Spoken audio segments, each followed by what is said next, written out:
only place we have say over. Is that right? So I'd like to take you on a journey tonight.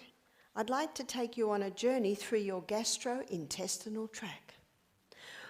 I'm going to show you what happens to the food that was on your plate at lunchtime, what happens to it to break it down to microscopic little substances that only then can be absorbed into your blood.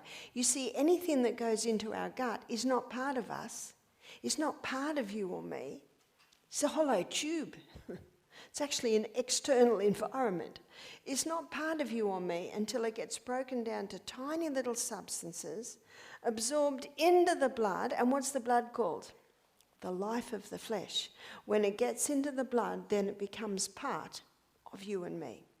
So let us begin with the mouth. So the first organ we're going to be looking at is the mouth. We don't often think of that as an organ of digestion, but when you think about it, the mouth is the only part of our gastrointestinal tract where we have say over what goes in. We have say when it goes in, whether it's every 5 minutes or every hour or every 5 hours. We have say over how it goes in. In other words, are we in a relaxed environment or are we stressed out? We have say over how long it's actually in the mouth. Is that right? And you know, the mouth is a very important organ of digestion, and part of ensuring that it's working is that you chew, chew, chew. Got that? Because there are no teeth in your stomach. It's very important to chew the food down to tiny, tiny little substances. What that does is that gives a greater surface area for the digestive enzymes to work on. And it also means that it's going to make it easier for the rest of the organs in your gastrointestinal tract. So it's very, very important to chew. Now there's 2 foods that start their breakdown in the mouth. And the mouth is an alkaline environment. And one enzyme is called ptyalin.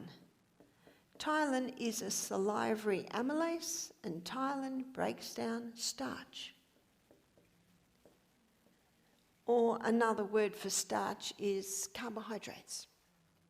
So what would starches be? That would be your breads, cakes, biscuits, cereals, pasta. They're all your starches. Potatoes.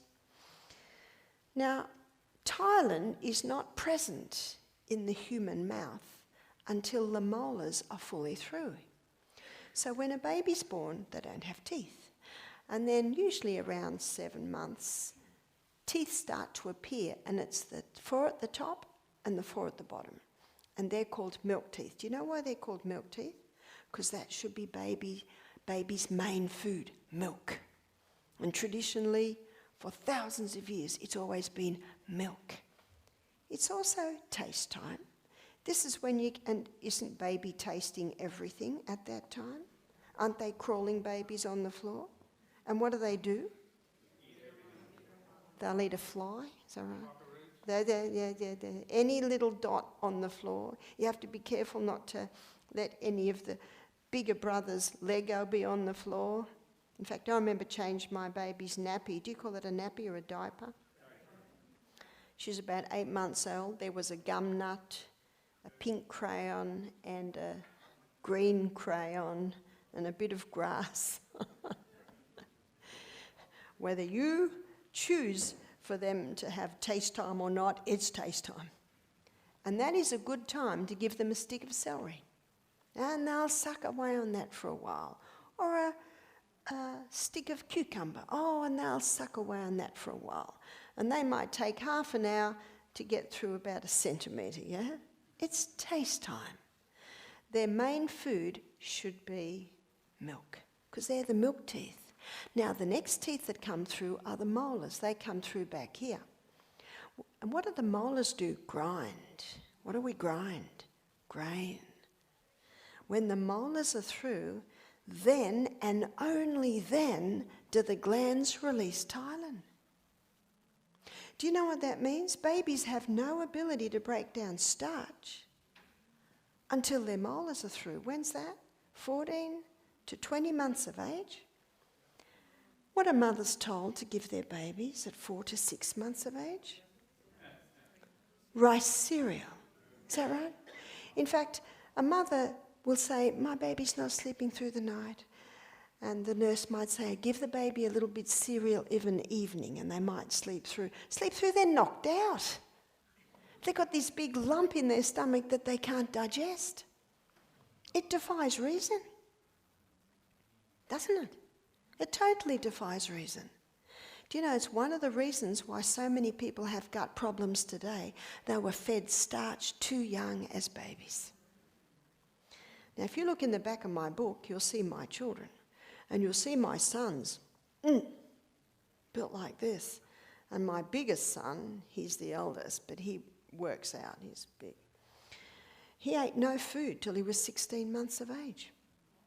Now, you never hear such a thing now, do you? Well, obviously didn't affect his development.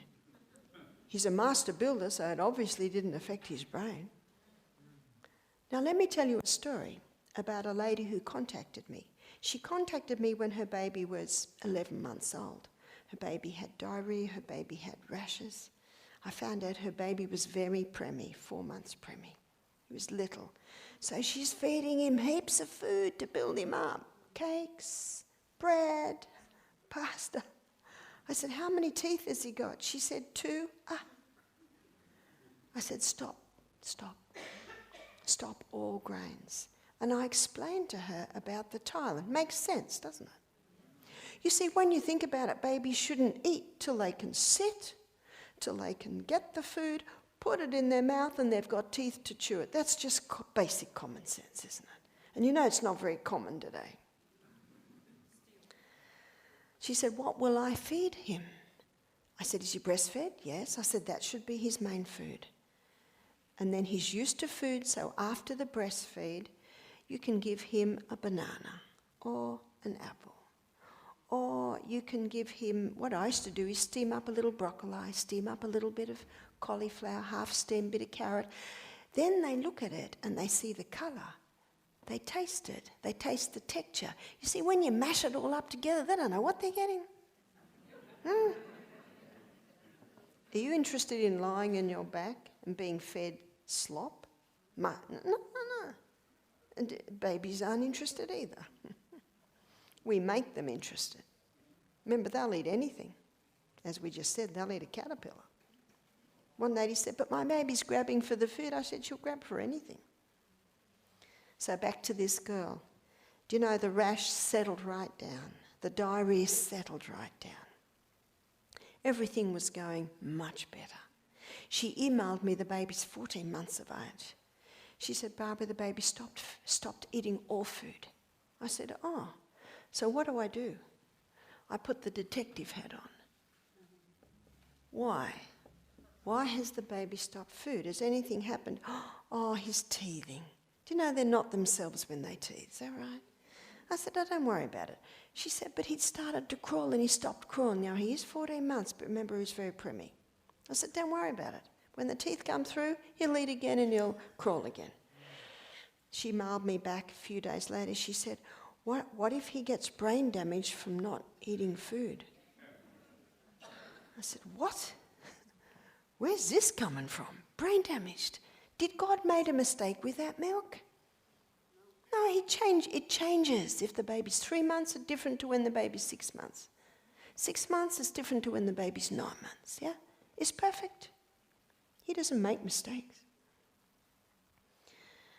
I said, he's not going to get brain damage. Breast milk is perfect. Then her father contacted me.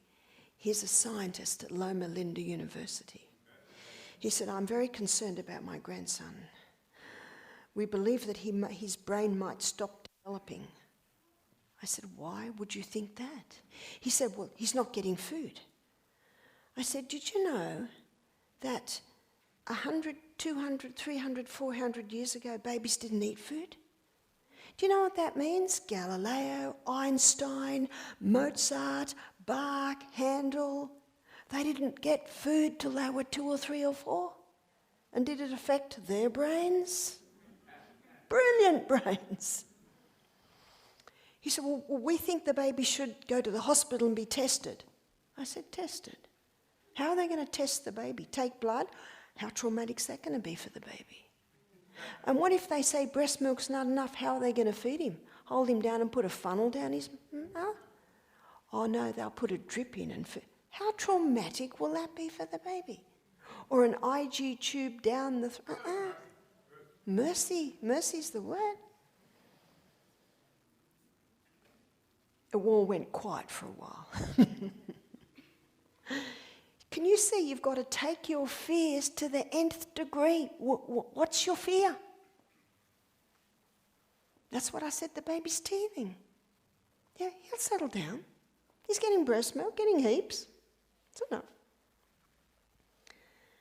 Anyway, a month later, the mother emails me, oh, the teeth are through and he's eating food and he's crawling again.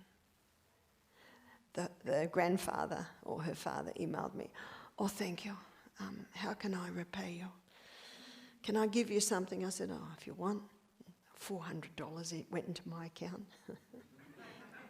He was very thankful. Can you see how we've got to use common sense? And you see, this baby's 4 months preemie.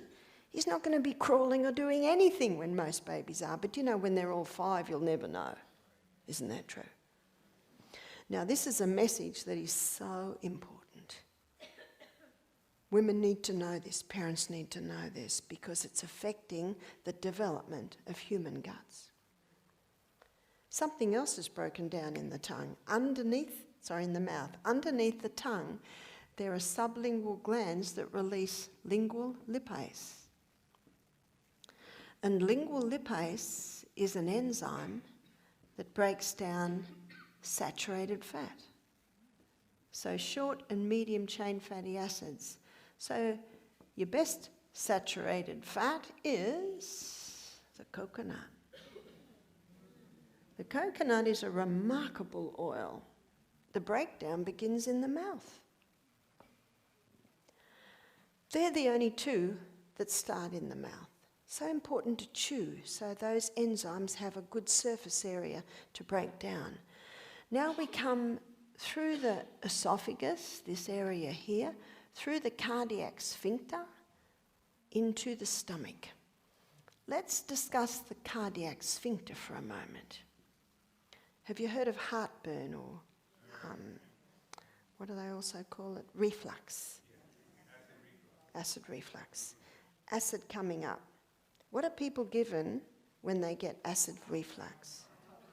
Antacids. Okay. Do you know the stomach is acid? You know why? It has to be. Because that's the only way the food's going to get broken down. And if someone says to me, I've got a very acid stomach, I say, fantastic. This is very good.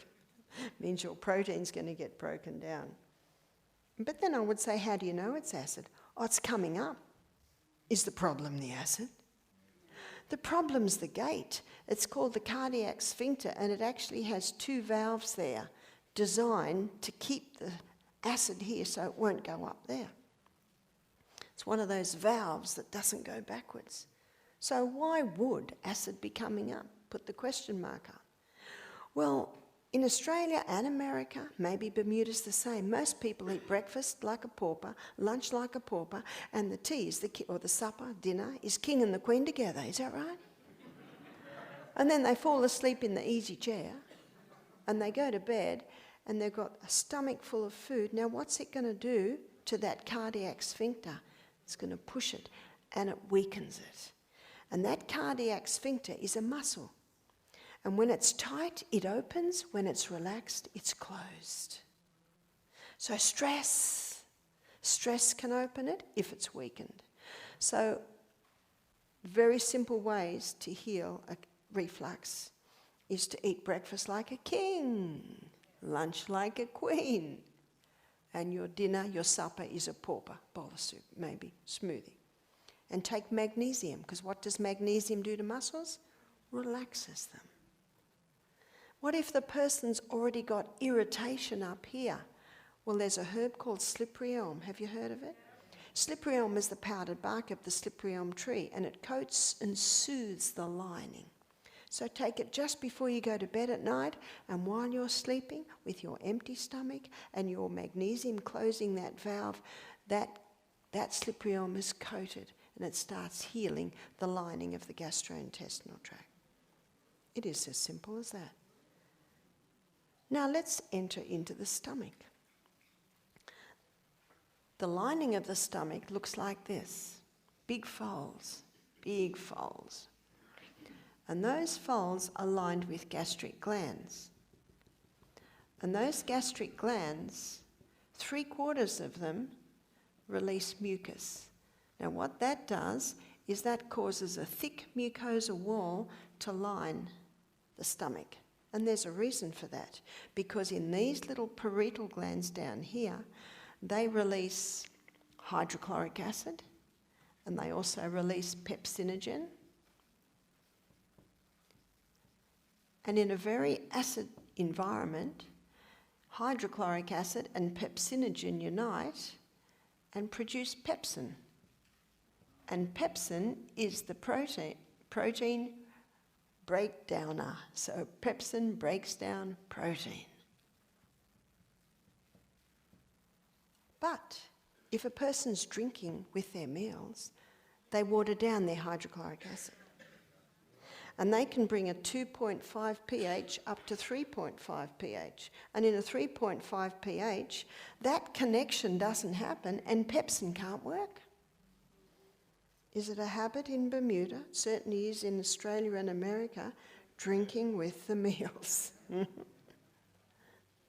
In fact, digestion has to stop. The stomach has to get rid of the fluid to bring the pH back up to nice and acid so this can happen. Now, hydrochloric acid, in my book I have a chapter called the stomach's secret weapon. You know what the stomach's secret weapon is? Hydrochloric acid. Because hydrochloric acid not only connects with pepsinogen to produce pepsin to break down protein, hydrochloric acid is antifungal, antibacterial. So if any little bit of yeast might be on the food that you eat, and sometimes you don't know, it'll wipe it out. Isn't that good news?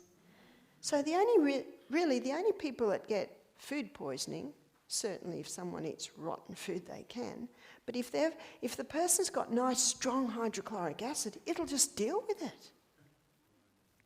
So how's the hydrochloric acid in someone who's been taking Nexium or antacids or the equivalent for, I met a man, 20 years he's taking it. By the way, is it working? 20 years? We had a man come into our program and that's what had happened to him. He stopped the Nexium as soon as he realised what it was doing. He realised he had to start drinking between the meal and not with the meal.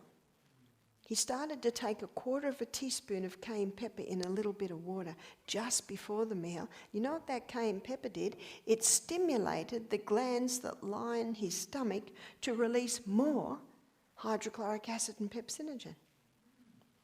His wife did our program a year later. She said, he's so happy, he's still off the Nexium. Do you know what they're finding now? Long-term antacid Nexium medications is actually causing colon cancer because the protein's not getting broken down. It should be broken down and absorbed halfway through the small intestine, but it's not because it didn't get its start in the stomach. So it's reaching the large intestine. The large intestine has to make a lot of extra bacteria to try and break it down, and it can start breaking down the colon wall.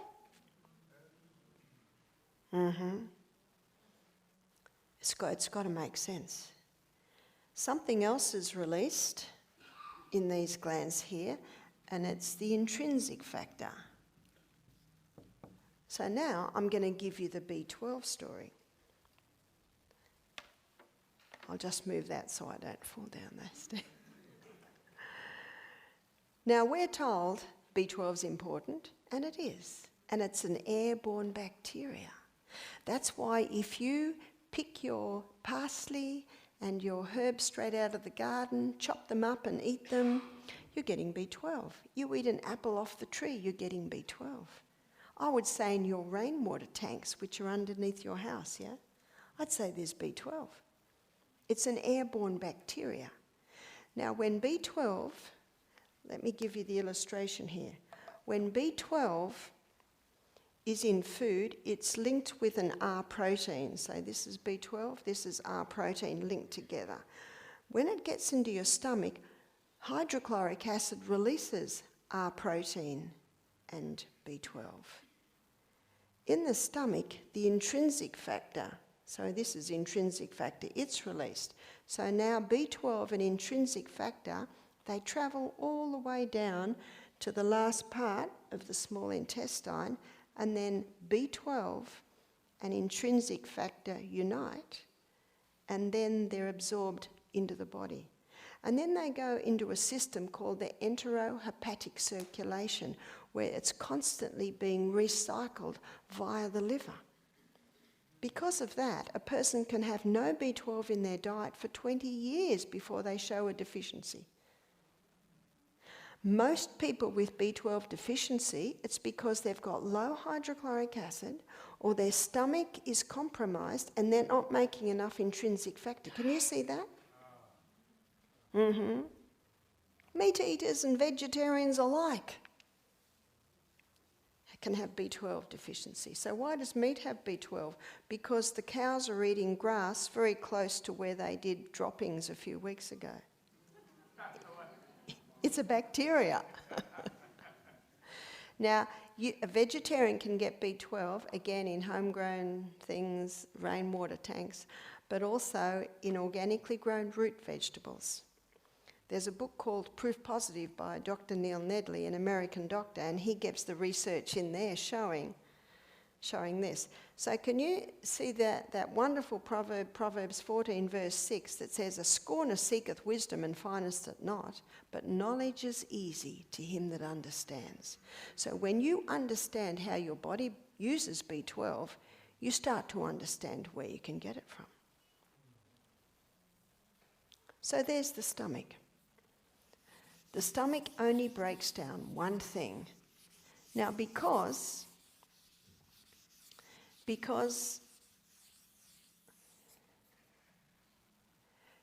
only breaks down one thing, and that is protein, because it is an acid environment, starch digestion begins in the mouth, but it's put on hold in the acid environment.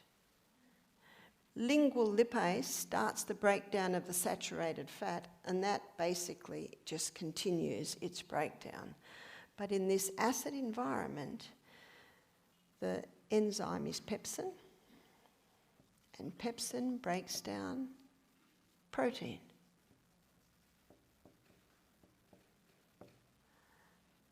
So we'll keep this nice and clear for you. And now we go through the pyloric sphincter. The pyloric sphincter is the little valve at the end of the stomach. And when we get through the pyloric sphincter, we come into the duodenum. The duodenum is the first part of the small intestine. Now you see this little valve here, the pyloric sphincter, it has little sensors coming off it. And it'll only open up when that food is broken down right. And digestion takes approximately 3.5 to 4 hours.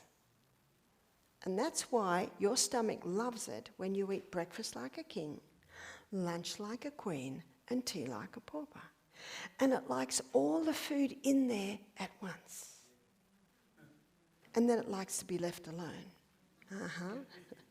Have you ever had a job to do that would take you about 4 hours and you keep getting interrupted? You know what the researchers found?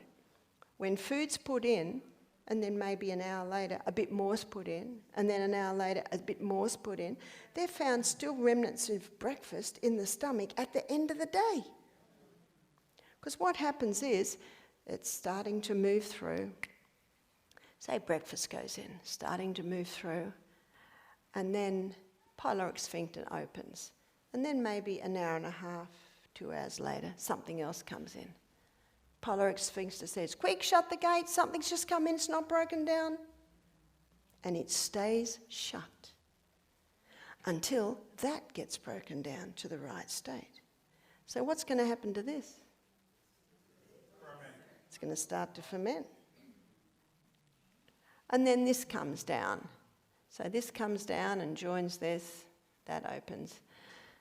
And then a couple of hours later, lunch comes in. Quick, shut the gate, something's just come in.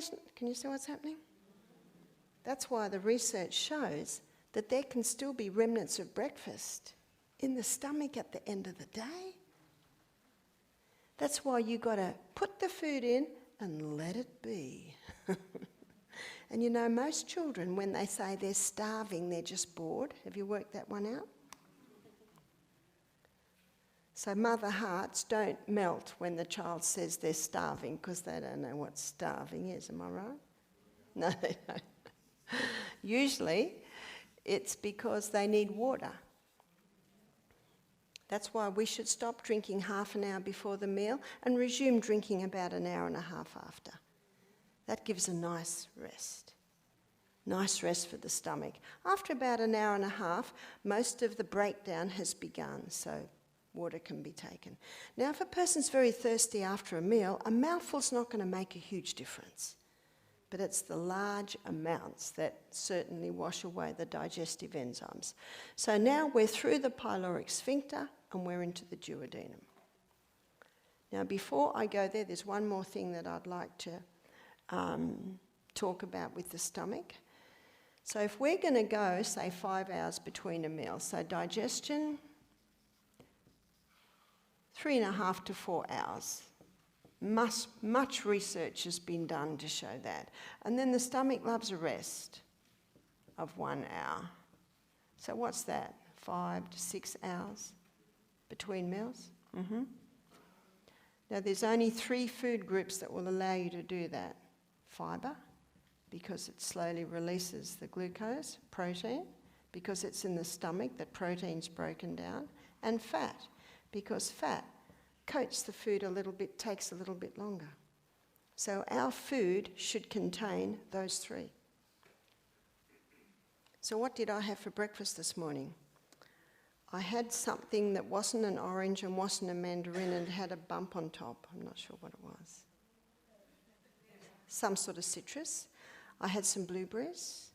I had a bit of pineapple. So there's lots of fibre there. And I had some almonds. There's fibre there. And then I had a waffle that someone had made for me. And I think it had oats and chickpeas in it. So there's my protein. And then I toasted it and I put olive oil on it, cayenne pepper, avocado and salt on top. So you see my fats are there. So can you see my breakfast was a good combination of those 3. And I had breakfast at 7 o'clock. And I got my first hunger pang at 12 o'clock. I love that. I'm too busy to be eating all day long. You see that? So that's just an illustration of what I had for breakfast. Now, if you might prefer to have apple sauce, do you do our stewed apples with maybe coconut cream on your waffle? Well, there's a nice fat there, there's fibre there, your protein is in your waffle, see? So it's a good idea to check. Also with the children. But don't the children need to eat every 2 hours?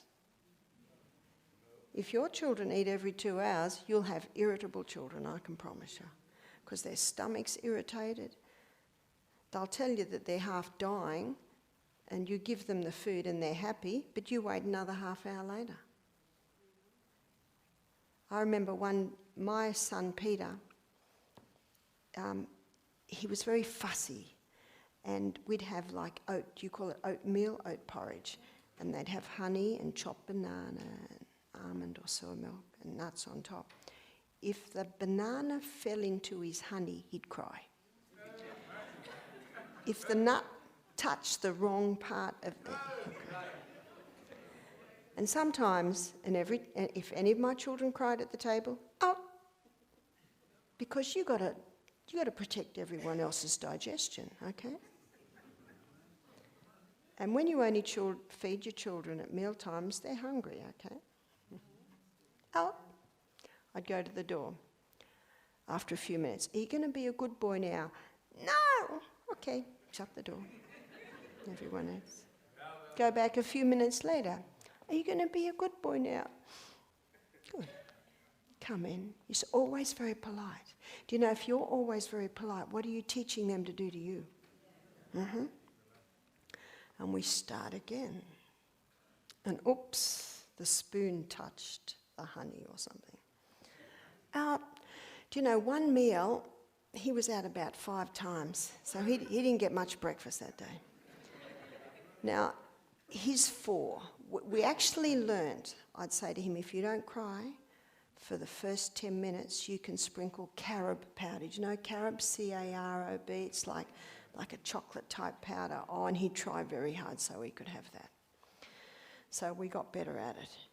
But one time, he didn't get much breakfast. So you know what I'm thinking? He's going to be hungry. And he did get hungry. He got hungry, he's 4 or 5. He got hungry about 11 o'clock, and I gave him a glass of water. 12 o'clock, he's hungry.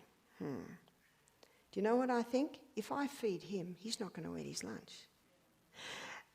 And then he's going to be hungry too. Can you see that? On Saturday morning, I'll show you where this part of our brain is. It's frontal lobe. It's called foresight.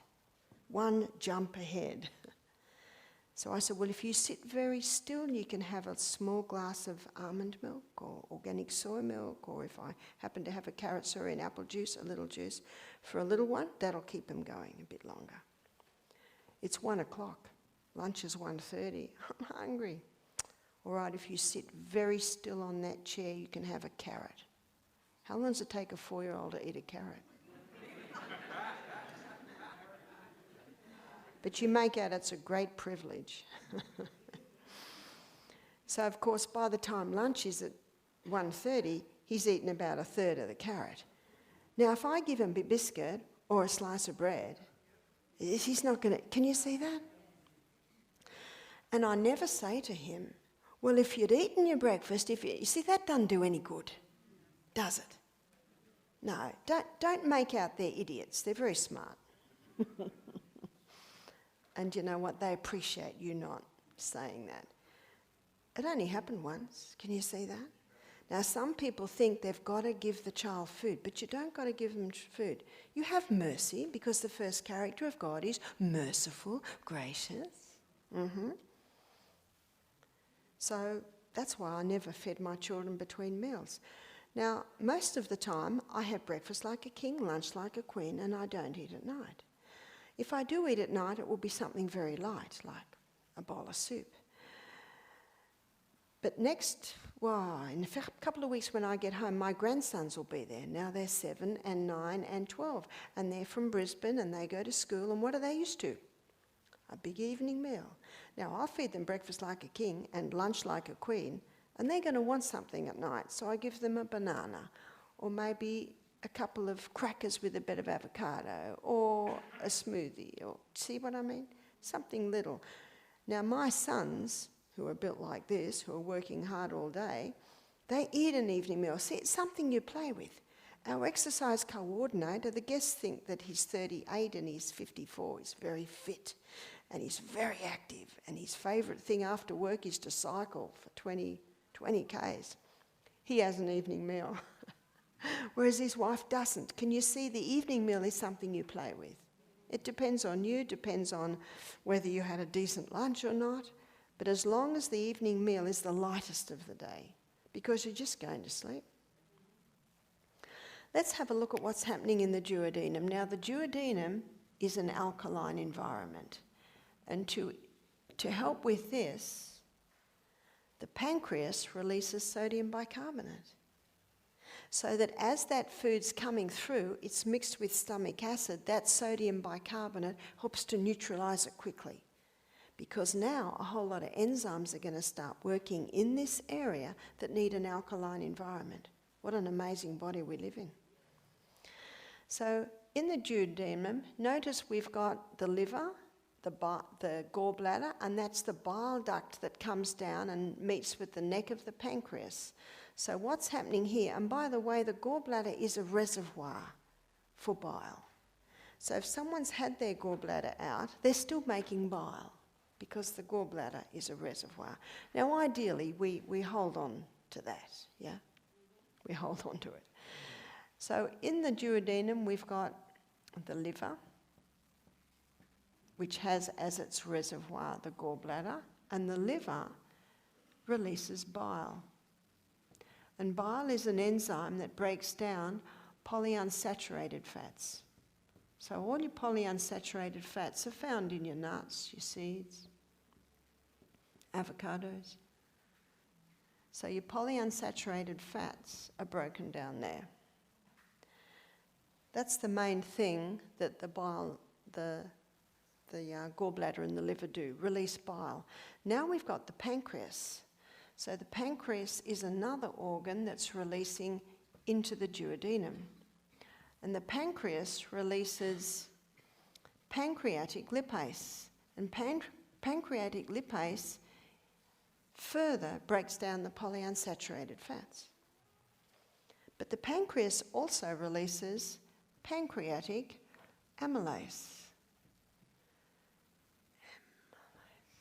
Now, pancreatic amylase is basically a pancreatic ptyalin, and it finishes starch digestion. Remember, it started in the mouth, was put on hold in the acid stomach, and now the pancreatic amylase finishes off. The pancreas also releases trypsin, and trypsin is an enzyme that finalises the protein. Remember, the protein was started in the stomach, and now it's finalised under trypsin. Now, the pancreas also releases chymotrypsin, which is really just another type of trypsin that breaks down the protein. I've got some good news, it's not going to get any more difficult. Let me show you protein. Here's protein. Say, for illustration purposes, that's what protein looks like. When it gets into the stomach, the pepsin breaks the protein down to peptides and polypeptides. Now, the peptides and the polypeptides travel down here to the duodenum, and the pancreas releases trypsin and chymotrypsin that breaks the peptides down to amino acids, and the polypeptides down to an amino acid and peptide, and then the peptide down to amino acids. Do you remember what I said before? If that stomach's not working well, then this comes down into the duodenum. And trypsin and chymotrypsin, all they can do is break it down to this. And so these, you see, can only be absorbed as amino acids. So if a person's stomach isn't acid enough, they're not going to be breaking down their protein. And we can't heal without protein. Protein's an essential nutrient in the body. Our new cells are built up from protein. Do you remember last night when we looked at the DNA and the new cell being made? It's all amino acids.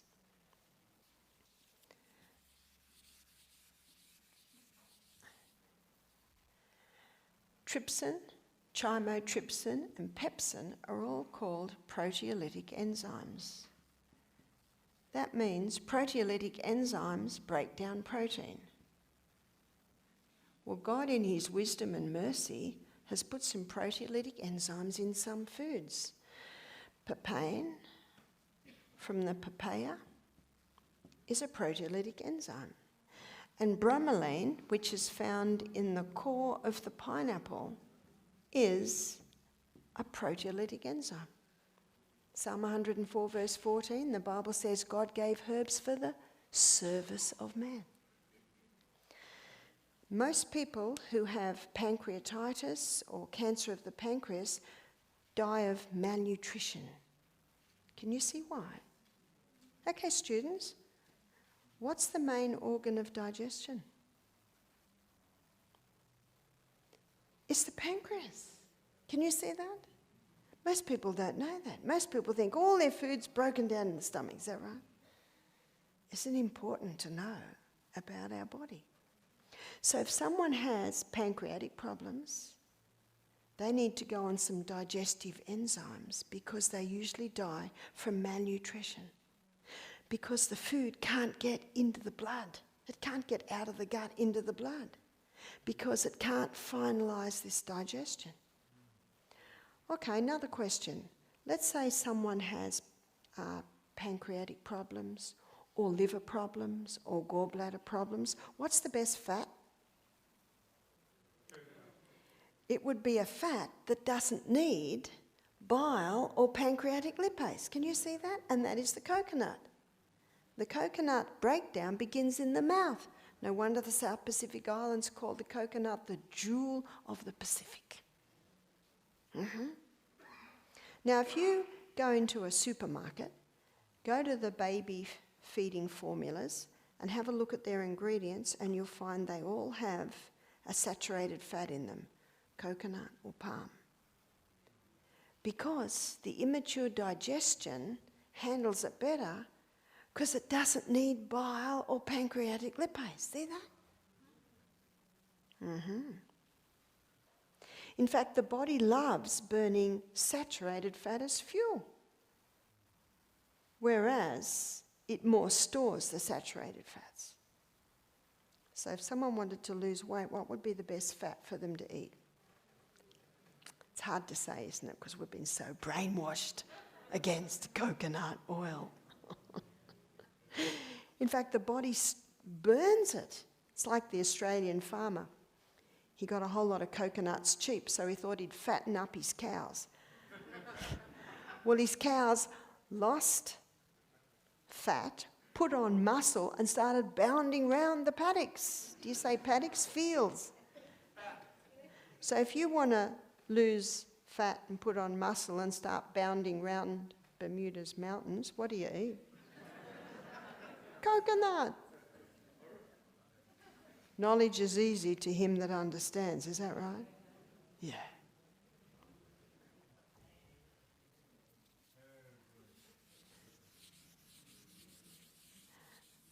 Another way that you can boost hydrochloric acid production is the juice of a lemon with a little bit of boiling water on it. The heat in the stomach and that lemon, the acid lemon, will boost your digestion. So when you have a salad, squeeze lemon all over it. Fruit salad, squeeze lemon all over it. Lemon is a wonderful digestive aid, but it is also a liver tonic. Have you heard the saying, sweet to the mouth, bitter to the stomach? Bitter to the mouth, sweet to the stomach. It's actually sweet to the liver. And there are some herbs that directly boost liver function. One is the dandelion. Another herb that directly boosts liver function is St. Mary's thistle or milk thistle.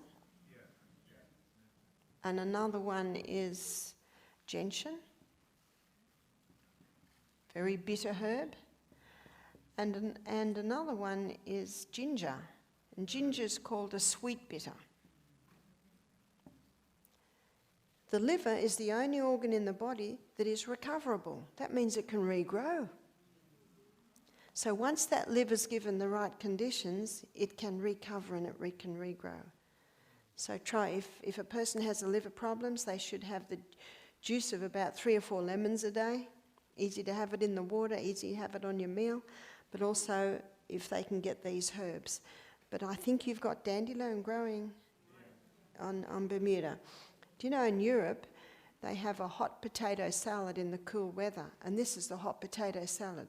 They steam potatoes, then they crush garlic, put salt all over it, and lots of olive oil, and then finally slice dandelion and toss it through it. Doesn't that sound yum? You see the bitterness of the dandelion and then this creamy smoothness of the potato. Very nice.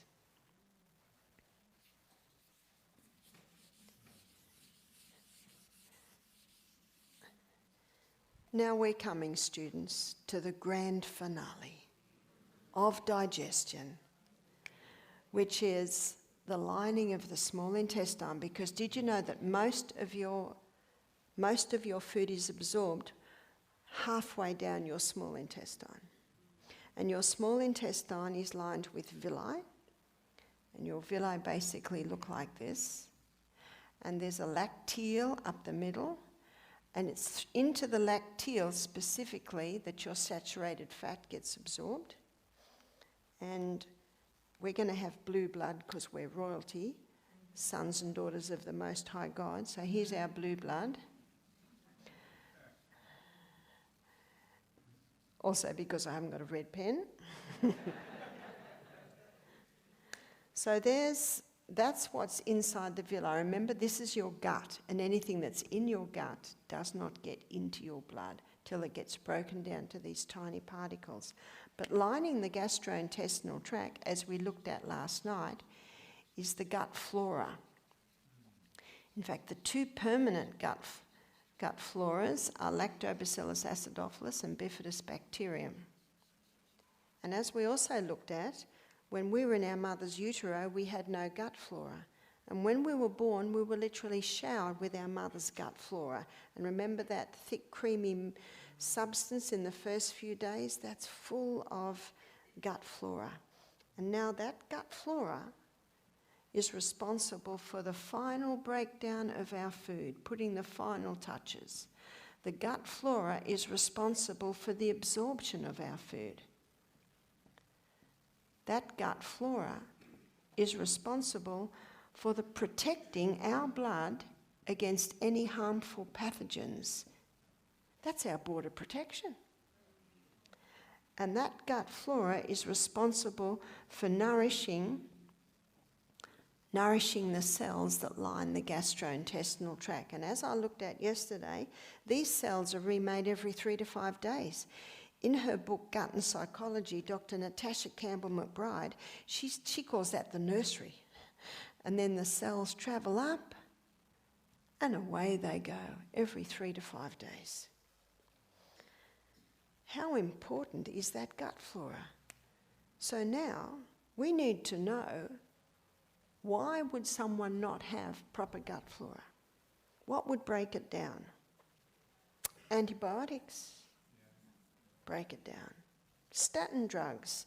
On Thursday, when we look at heart health, I'll show you the truth on cholesterol and the statin drugs. Also, cortisone. Cortisone breaks it down. Also, a lot of your pain-killing drugs break it down. What have we got now? We've got a total compromise of our final breakdown. We've got a compromise of our absorption. We've lost our border protection in places, and the cells that line the gut have lost their nourishment. Now let me show you what's happening there. This is a very unhappy cell here because he's got no nourishment. Whereas this cell here, very happy cell because it's got the nourishment. Now let's say a person's eating wheat, and I touched on it last night, and I will explore it more tomorrow when we look at diabetes. The wheat's been changed. And in that change of wheat, why did they do that? To get a plant with a high yield to help the starvation crisis. And no one complains about that. But what was never addressed was what it was going to do to, or the effect it was going to have on our body. So the hybridization process produced a gluten, or a protein with a very complex protein structure. Very difficult for the gut to break down. And so when a person eats it, it breaks down to glutamorphine.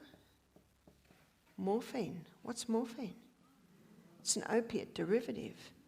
And the cow's milk that you buy in the supermarket, it breaks down to caseomorphine. Now let me show you what's happening in the gut. This is gluto and this is morphine. This is caseo and this is the morphine.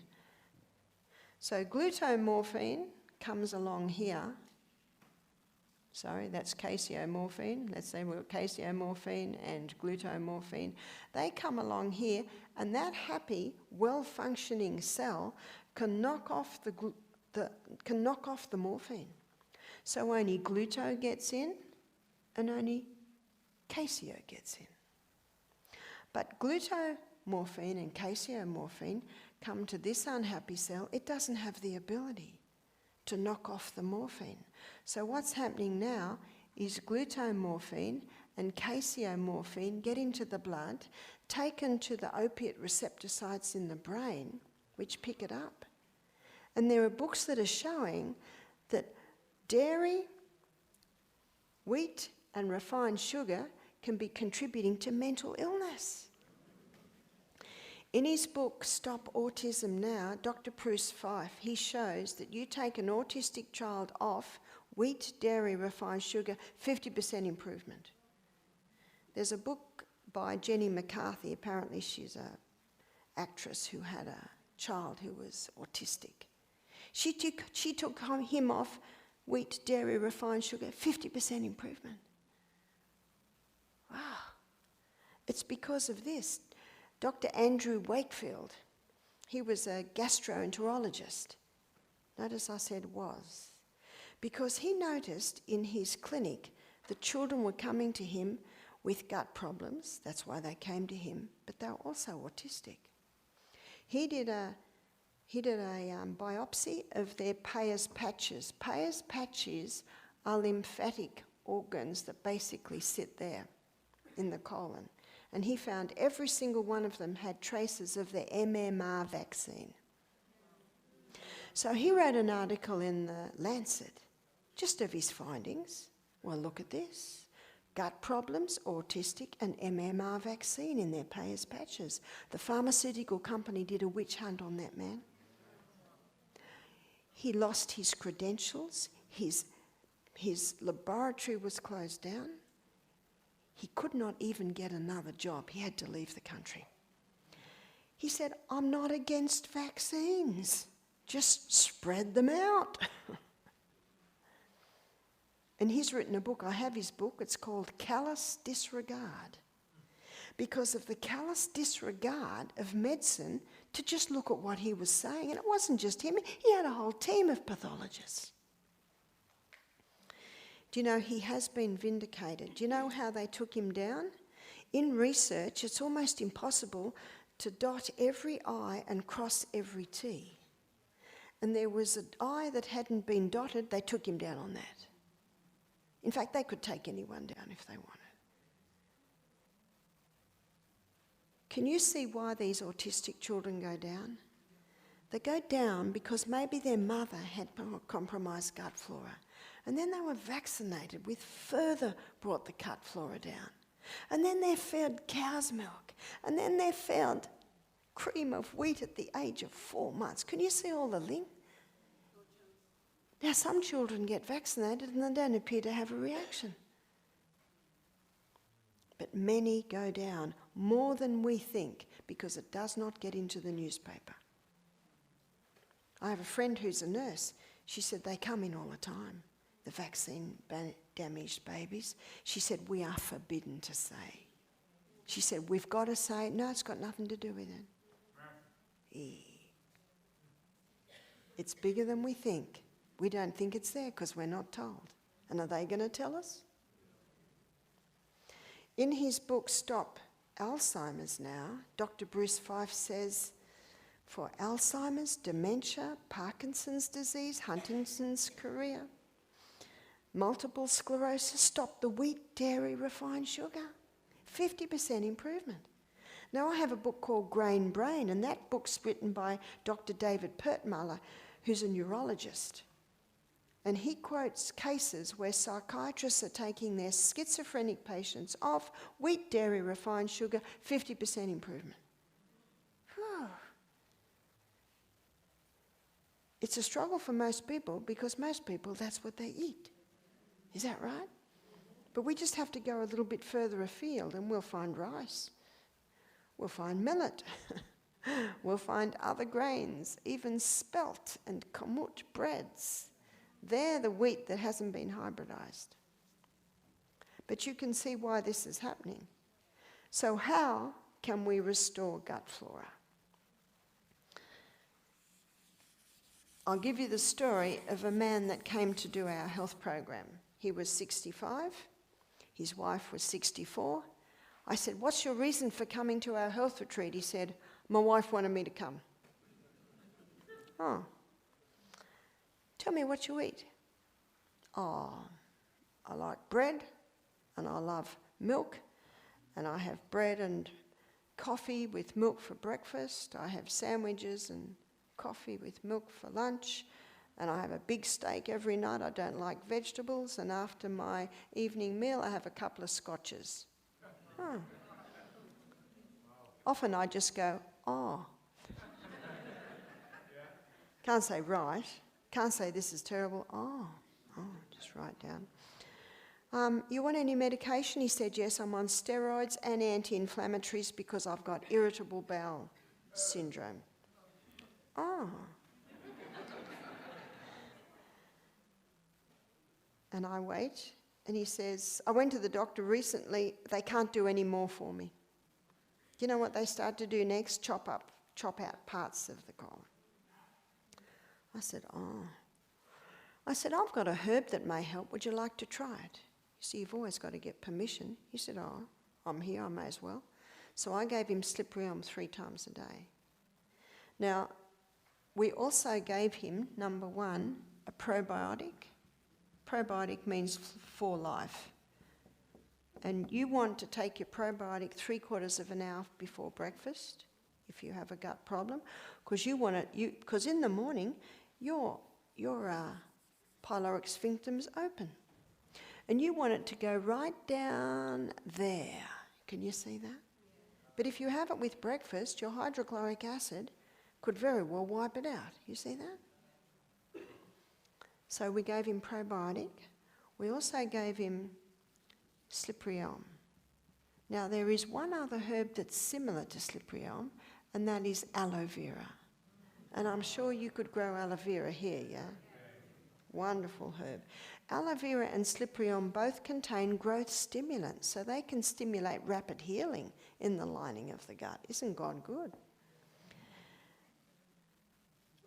We didn't encourage him to stop this. The fact was there was none of it at our health retreat, so he couldn't have it. He had to stop. Alcohol? Yeah, we don't serve that. Meat? Yeah, we don't serve that either. Wheat? We don't serve that either. And dairy? Don't serve that either. And refined sugar? No, we don't serve that either. Some might say, "Well, what do you serve?" You'd be surprised. It's beautiful food. Everyone's happy with our food. Now, he told me that he walks every day, and he lives on Port Macquarie, which is near the beach.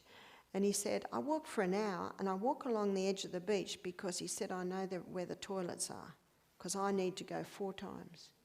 4 times before breakfast." What's the body saying? Something's amiss here.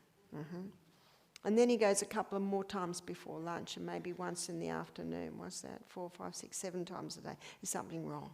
3 intakes of food a day should equal 3 evacuations a day. By the second day, he came up to me and he said, "I just want to tell you something." I said, "Yeah?" He said, "I'm not bleeding from the bowel anymore." Now, this is while he's still on medication. See that? "And I don't have cramping anymore." Oh. I said, I said, "And how many times are you going?" He said, "Well, that's the other good news." Now, he's on juices. We just serve fresh vegetable and some fruit juices the first 2 days. He's on juices, but I'm giving him slippery elm 4 times a day, 4 times. So 8, 12, 6, and then just before bed. He said, "I'm only going 4 times a day." What was he going? 7. So when he started food, things slowed down even more. I said, "How many times are you going now?" He said, 4. I said, "Do you have diarrhea at all?" He said, "No." "Any bleeding?" "No." "Any cramping?" "No." Wow. And he stopped all his anti-inflammatories. I said to him, I think you can halve your cortisone. You see, that's a drug that has to be eased off slowly over a few weeks. How do you do it? You watch what the body does. If he were to quickly start diarrhea, we just put him back on the cortisone. And then you try again in a few more weeks, once all of that's implemented. See, you're the guide. On the last day, he was with us for a week, he came up to me, grinning like a Cheshire cat. He said, I just did the morning walk for 1 hour and didn't need to go. 1 week. What an amazing body we live in. Now remember, those cells, they're remade every 3 to 5 days. So gut problems are the easiest fixed. He heard the lectures. He heard what these foods are doing to them. And what had his doctor said to him? He can do no more for him. 1 week at the health retreat, and he had a total turnaround. Now, remember, why did he come? Because his wife wanted him to. He's very interested now. I thought that was an amazing story. In fact, I wondered how we would go, but he was, I'm here, let's do it. He was very excited. No more pain, no more bloating, no more bleeding. And by the way, he was getting all that on the medication. You see, drugs don't cure disease, they just change the form and location of a disease. In a crisis, they may play a role, but not in day-to-day life. And this man had been on this medication for 15 years. And no one had ever told him what this is doing to his gut. The only hope of better things is the education of people in right principles. So that is how you heal irritable bowel, Crohn's disease, colitis, gastritis, all of that. Is it that simple? It is. It's very simple. As everything slows down, he could even go to 3 slippery elms a day. Can you see that? You play with it. And being at our health retreat, he learnt what he could eat. We showed him how to make beautiful porridges for breakfast with millet, with quinoa, with rice. Lovely nut creams by blending the cashews with a tin of pears in their natural juice. Makes a beautiful sweet cream, coconut cream. But what about if someone isn't going? Now notice with the colon, it's got a mind of its own. If you go too much and you tell it to stop, it won't. And if you're not going enough and you tell it to go, it won't. It needs gentle stimulation. So what stimulates the colon? So now we're looking at the stimulants. If someone's not going enough, fibre. Fibre sweeps the gastrointestinal tract. Fibre sweeps all of those little corners in the colon. And fibre does something else. It stimulates peristalsis, which is movement through the colon. What also is necessary is to drink adequate water, because one of the main functions of the colon is to take water out so stools are formed. That's what the colon does, because what's coming out of the small intestine into the large intestine is liquid. And so by the time it gets round the large intestine, it now has form. If someone's dehydrated, more water gets taken out than should be taken out, and then we've got rabbit pellets and cement. And that's not easy to move. The colon also needs the proper position. What am I referring to? Let me show you.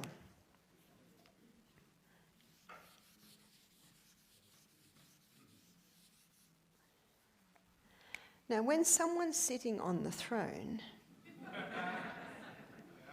here's the throne. There's a little muscle here, and it's called puborectalis. And we love puborectalis. And the reason why we love puborectalis talus is because puborectalis, it holds the bottom part of the colon up like a loop. It's a muscle. And we're so glad of that, because what that means is we're not going to have any accidents. Oh, praise be to God. Now, really, if the body says go, you should go.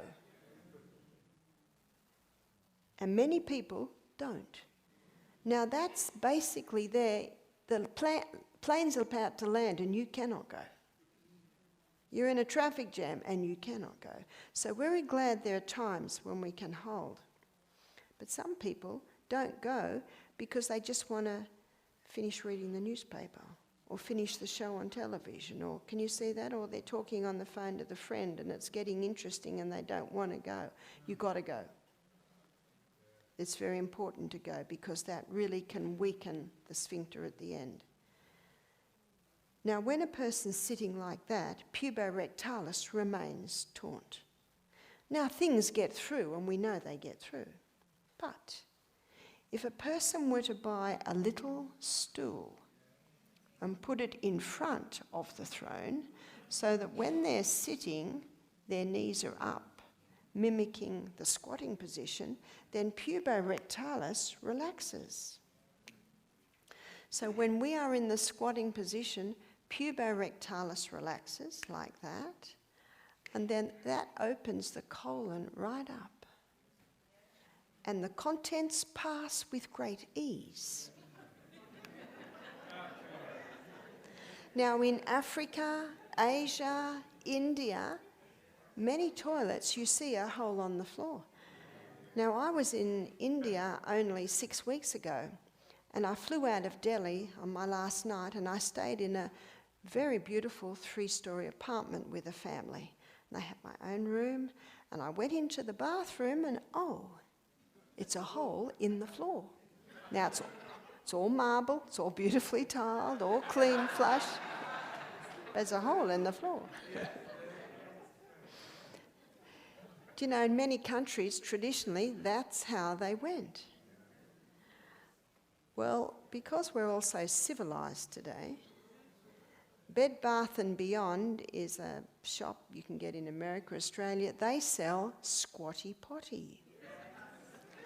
And Squatty Potty is like a stool that wraps around the throne. And when you're not using it, it can be pushed in, or it can be pulled out. Or you can go to, do you have Crazy Clark's $2 shops?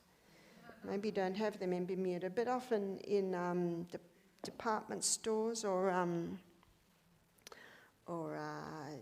stores where you buy nails and hammers and things like that. Hardware, often they can have little plastic stools. Now, this is very good news for people who have hemorrhoids, because if someone has hemorrhoids and they sit like this and they're not going, so they put a little bit of pressure on, wow, those hemorrhoids can just pop out. Something's got to give, is that right? In fact, they're such nasty little things, we're just going to rub them out again. When I worked in the operating theatre, I was assisted for an operation where they did a hemorrhoidectomy. Oh dear. They just put a stitch around and cut them off. And you think, how's that person going to feel when they wake up? Nothing compared to how they're going to feel when they pass their first motion. Oh dear, torture's alive and well. Doesn't it make sense to prevent? And so this Squatty Potty can prevent. In fact, one lady who'd been using it for a while, she said, it's very interesting, Barbara. I go in the morning and I sort of feel like I haven't totally gone. And I have a little look, and I have. It's because it just opens and it can come out with great ease. So this is very important for people who are prone to constipation, prone to that, and it's very good to prevent that.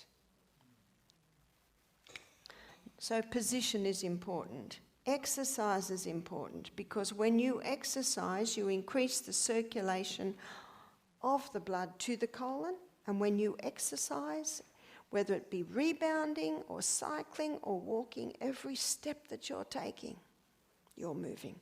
Or swimming. I went swimming in your beautiful seas today. I thought I might only be in for 5 minutes, but I was in half an hour. It was so crisp, it's so beautiful. You have beautiful water. You probably think that's crazy Australian. She probably thinks that's warm. No, it was a little chilly, but it was so nice. So I certainly got to swim today. Swimming's very good. Any exercise that you do, it stimulates the movement in the colon and it increases blood supply to the colon. So what the colon also needs to help it move along is relax. In fact, a colonic irrigation teacher, she was my teacher, she said, tight mind, tight colon. So you got to relax. One lady said, I can't stand it when my husband goes to the throne, he takes a book. I said, you got to take a book. You got to relax. Relax. So many people have colon problems because they're too fast, they don't take time, they don't go when the body says to go, they don't relax, they're not exercising, they don't have the right position, they're not eating enough fibre, and they're not drinking enough water. So how much water do we need to drink? At least 8 glasses a day. I am told this is your winter, is that right? That, yeah, our winters are a bit colder than this. But probably 8+ glasses a day at least. If you're drinking 2 glasses a day at the moment, try to go for 3 or 4 tomorrow. Do you know, build it up little by little. But we lose at least 8 glasses a day. We actually lose 10 glasses a day. But 2 glasses can be made up from your fruits, your vegetables, your soups. But we must be having at least 8 glasses a day of pure water. While I was swimming today, I had several mouthfuls too. Even your seawater's nice.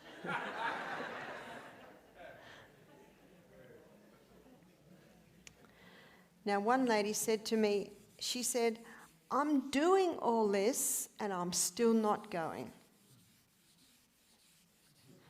Well, our body has memory and our body develops habit. And sometimes we have to break that habit. And that's why enemas can help break the habit. And also castor oil compresses on the abdomen. Castor oil penetrates very deep and can break up lumps, bumps, congestions, adhesions. In fact, castor oil compresses on the abdomen can be helpful for irritable bowel, and they can also be helpful for constipation. They penetrate deep and they break up any problems that are happening in there. Now I'm going to draw for you your pelvic girdle. I'm going to stretch it out, okay? This is your pelvic girdle. And your pelvic girdle, there's your belly button and there's your coccyx. That's the end of your tailbone. So this is your anus, and this is, for women, this would be the birth canal and the vagina.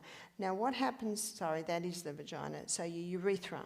So what you've got here is you've got muscles going like this. But when you've got these orifices, you've got muscles going around like this. And what happens with many people is they lose pelvic floor strength. And you would be shocked at how many people, how many men and women have colon prolapses, how many women and men have bladder prolapses, and how many women have vaginal prolapses. Because we're constantly fighting gravity. Is that right? Gravity's drawing us down. So the best exercise is an exercise that will defy gravity. And there's one exercise that is superior than any other in that it defies gravity the most, and that's rebounding. So that's like your little mini trampoline. So to strengthen pelvic floor, jump on that trampoline. A lady said to me recently, I was jumping on the trampoline and I actually urinated a little, so I thought I'd better keep away from that. I said, no, you empty your bladder first. That shows you that that muscle is what it's strengthening. In fact, it's the only exercise that will affect every single cell in the whole body. So defying gravity, going up and down. I don't know if they sell them in Bermuda, but if some smart business person decided to import a couple of hundred after these meetings, and they're online now,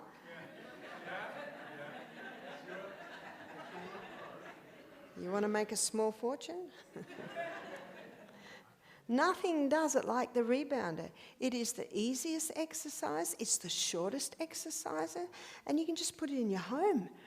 And on those hot Bermudan summer days, you can be inside your house rebounding.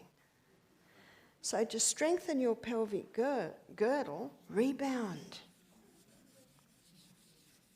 On Friday night, when I talk about the hormones, I'll talk about one other aspect. But we should also be squatting every day. This is what we should do, okay? 10 times. My husband's not happy because at first he was like this. Squatting. And now he can just go up, down, up, down, up, down, up, down. Squatting strengthens the pelvic girdle. Now, a lot of people can't do it because they haven't got strength in their thighs. So you can get used to getting strength in your thighs by just holding it like this, just holding it like that, little by little. And I walked along your beach today and, oh dear, those thighs got quite a workout, going up and down all those little rocky things because I didn't want to miss out on anything. Many people are deteriorating because they stop moving the body. The body must move. And the exercise that is the most effective, the most powerful, and yet the shortest is rebounding. 5 minutes, 3 times a day. You interested? Who hasn't got 15 minutes a day? We've all got 15 minutes a day. And so to help strengthen the pelvic girdle, buy a little stool for in front of the throne, rebound every day and start practicing squatting. Because that all strengthens that whole area. And that whole area, remember, it's holding your colon, it's holding your bladder. For women, it's also holding your reproductive organs. And also, you could even include the kidneys in that. So it's very important. I'm shocked at how many women in aged care have prolapses. And what happens is, they go to the doctor and the doctor sews it up with mesh. Do you know in Australia there are 800 court cases now because of what the mesh has done? So what's the problem? Is it the mesh? No. Is it the doctor? No, poor doctor. He has to put the mesh in because the muscles are so weak. It's actually us. Bodies are deteriorating too young. Too young. It's because people aren't exercising, and you've got to. And that's what I love about the rebounder. It's so short, it's so brief, and yet it's so powerful. And if you've got a rebounder in your house, where are the kids? They're on the rebounder. I've come to the conclusion that people get old because they stop jumping. And some people say, well, I can't jump, I've got really bad knees. Well, the rebounder will not jar your knees, because with rebounding, there is no jarring. It's just a springing. And if you can't jump, even just start like this. Just little jigs on the rebounder. So it's very important because it stimulates your liver, it stimulates your gallbladder, it stimulates your stomach, it stimulates your pancreas, it stimulates your large intestine, it stimulates your small intestine. Every single part of your body is stimulated by rebounding. There's a little organ here called the appendix. Did God make a mistake? Well, what's the role of the appendix? The appendix has 2 roles. Number 1, it's called the colon's oil can, because it lubricates what comes out of the small intestine, which helps to move it through the large intestine. The appendix also releases antibacterial fluid. Now, if what's coming out of here is toxic, why would it be toxic?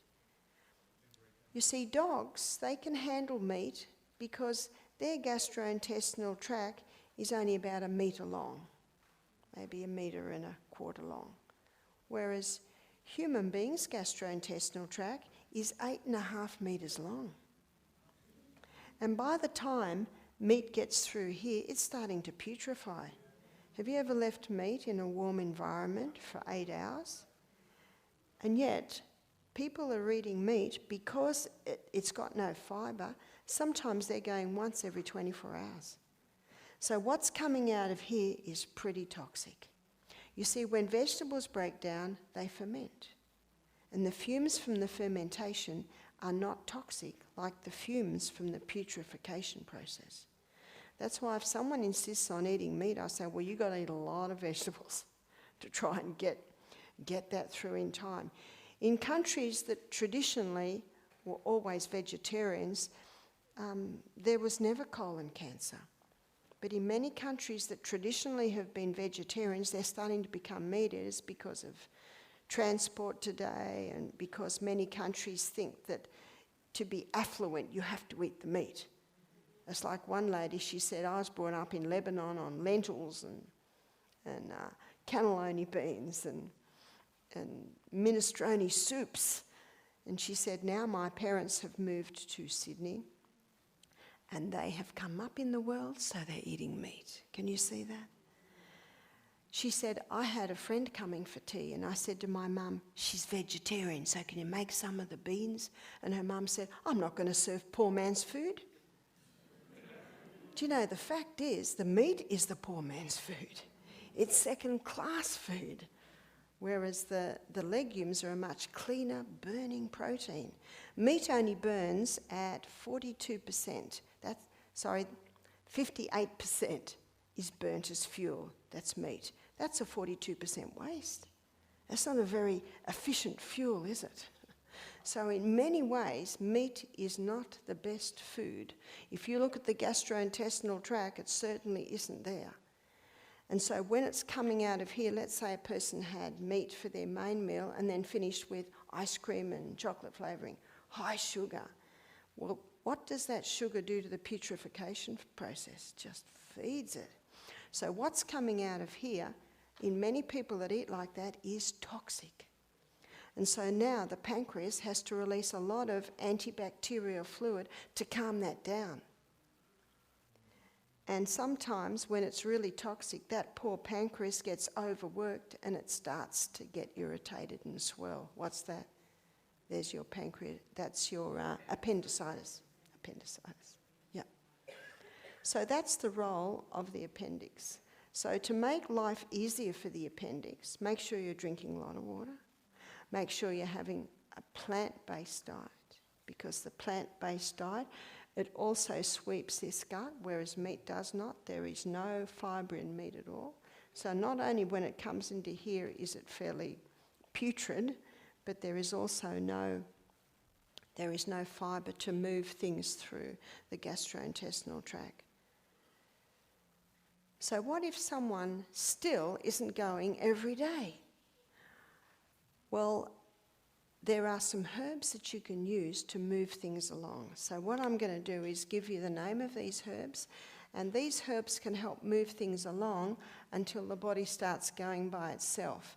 And this is a herb mix that we sell. It's called colon tea, and you can probably get the herbs yourself, especially if you've got people that are going to America, you can get them.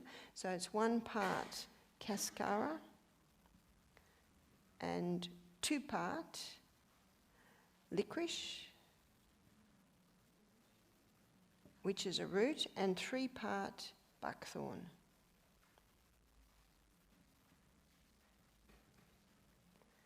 And so you mix that in a jar. These two are roots, and this is a root, and they're barks. So they all have to be boiled. So the recipe is 1 teaspoon to 1 cup of water. and then it's a gentle simmer for 10 minutes. Now what these herbs do is they gently stimulate, revive and restore gut function. That's the good news. Some people need 1 cup before they go to sleep. Some people need 1.5 cups. Some people need another cup in the middle of the day. You have to gauge your way with it.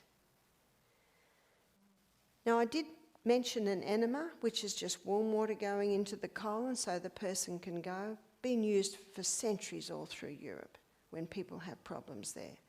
But there is something else that would probably be the easiest for you to use on the Bermudan Islands. And that is 1 part seawater. Only 1 part.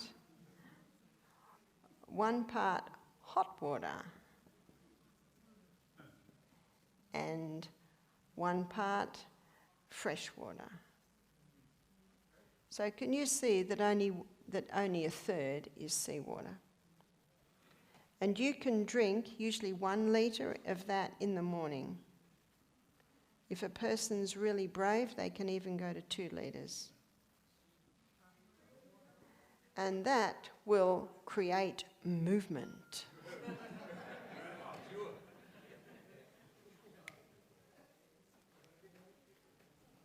When I was in the Fiji Islands lecturing, I was asked to go to the local policeman's house.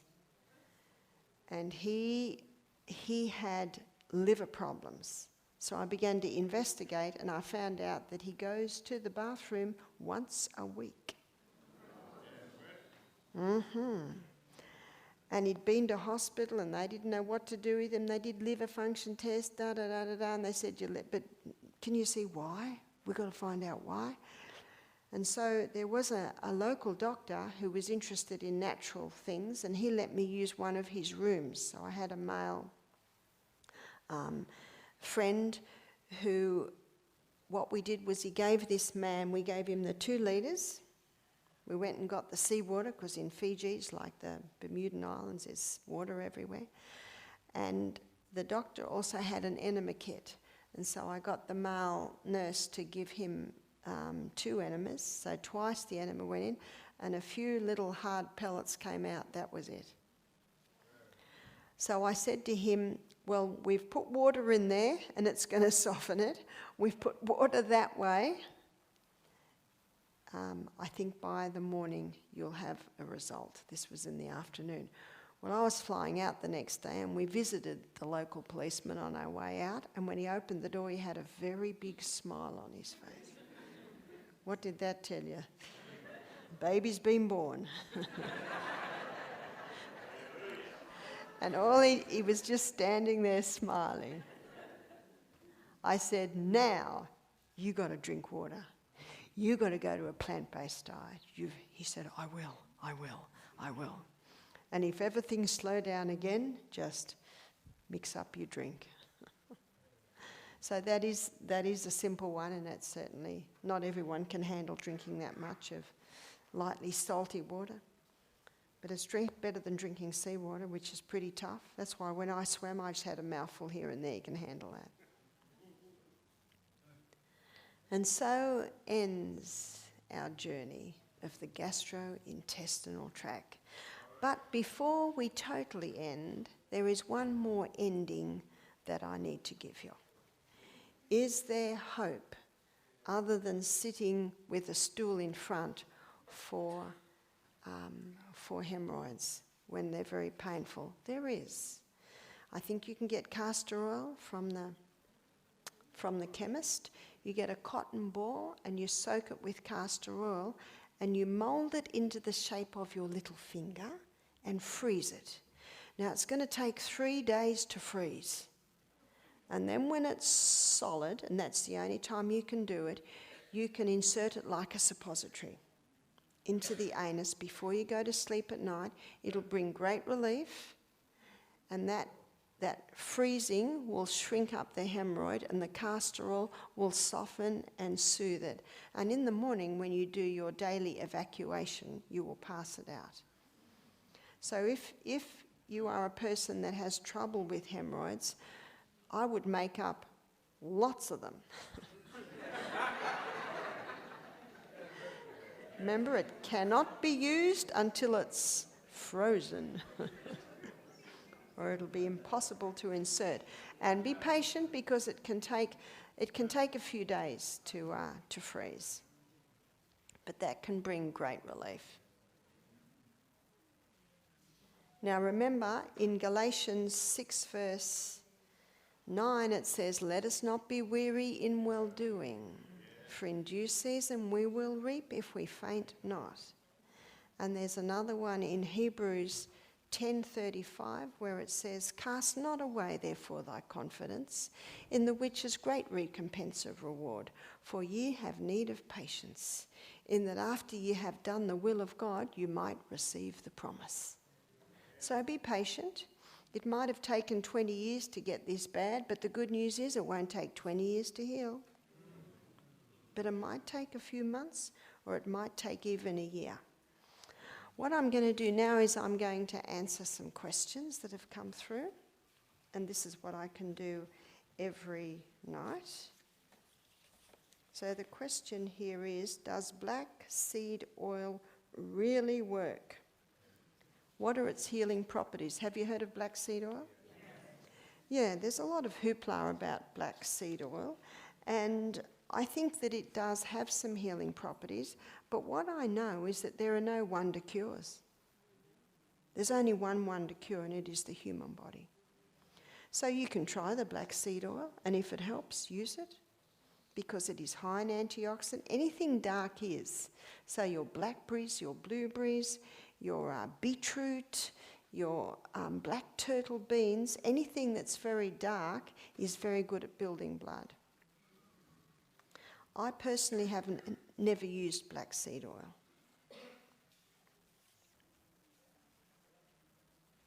How do I get rid of tonsil stones? Well, I would also look at maybe how they came to be there. And one of the reasons that the tonsils flare up, do you know tonsils are the watchman at the gate? And they're the only lymphatic organ that is throwing waste straight out. And if there's any problem in the body, what's the watchman at the gate going to do? It's going to start speaking to you. That's why it makes no sense to cut them out. That's like shooting the watchman at the gate. Who's going to tell you there's a problem now? So I would suggest for stones to be in the tonsils that they have been having troubles for a while. And in China, they never heard of tonsillitis until the Chinese started to eat what Time magazine called the meat-sweet diet. So you see, the city Chinese now are actually eating the SAD diet. You heard of the SAD diet? Standard American diet. High sugar, high refined carbohydrates, and we're going to look at that tomorrow night when we look at diabetes and how that's causing diabetes. High meat diet, high caffeine. And when these foods are going into the body, the tonsils often swell. So remember, on a plant-based simple diet, Chinese children never got tonsillitis. So children that get recurring tonsillitis, you've got to stop the wheat, dairy, refined sugar. They're the three big irritants. So when stones start to form, that tells me there's been a problem for a while.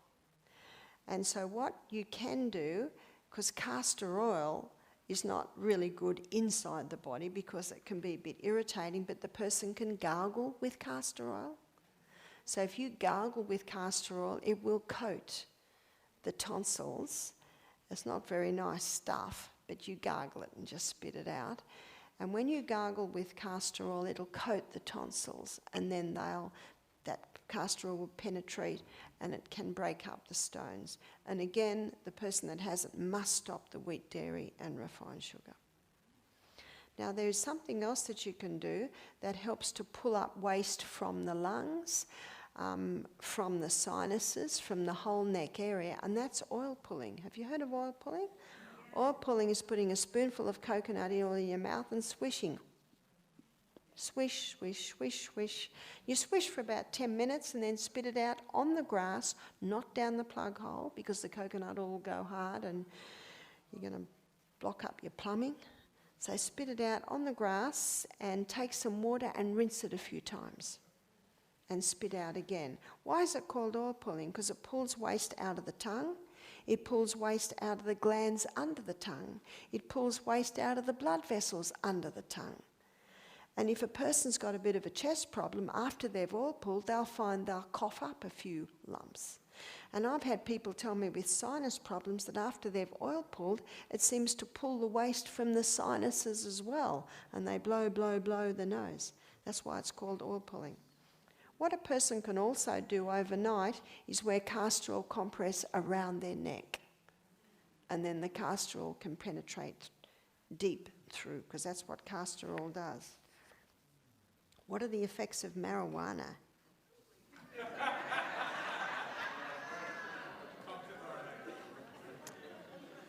I can tell you the effects of marijuana. My first husband was a drug addict and an alcoholic. He was having 30 joints a day when the children and I finally left home in 1993. I was a single mother for 4 years, and my husband Michael and I have been married for 20 years now. So I know all about marijuana. Now, before I became a Christian at the age of 25, I used to smoke marijuana. I used to go to nursing mother meetings and tell them they all should be on marijuana. Because, we thought, well, alcohol causes liver cancer, but not marijuana. I don't say that anymore because I have seen the other side of marijuana. I was with a narcotics detective last week, and he said, yeah, we call it the soft serve. We call it the first step. Because so often it is the first step to the harder ones, because it does alter your mind and it is addictive. And there is the possibility of someone getting drug-induced psychosis. And I have spoken to many people whose sons had one smoke of marijuana and got drug-induced psychosis. You don't know. It's like playing Russian roulette. When I became a Christian, I wanted my mind to be clear for God, and I stopped. Because it does interfere with your reasoning powers. It is addictive. It is the gateway to the more stronger ones, and there is the possibility that a person can get drug-induced psychosis from it. So it is not safe. Some people say, what about medicinal marijuana? I say, what about it? You see, everything they claim that marijuana can do to help autism, to help heal brain cells, coconut oil can do. So you see, I don't believe there's even a need to go to that. Now, there was another question about hormones, and all that will be answered on Friday night. So tomorrow night we'll be looking at diabetes. If you have diabetes, please come. If you don't have diabetes, please come. Because you'll learn how to prevent it.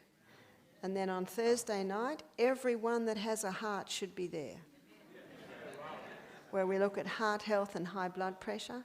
And on Friday night, we'll be looking at those little chemical messengers in your body called hormones, often the missing link with one of the reasons why people are getting ill today. So I look forward to getting some more questions tomorrow. And I'd like us all, if we can, to bow our heads to close with prayer. Father in heaven, we thank you for your goodness, your mercy, this amazing human body that you've given us. May we each be a little bit more mindful, Father, of what we put in our mouth, now that we know exactly how it's going to affect our body all the way through. Thank you, Father, for hearing our prayer, for we pray it in Jesus' name. Amen.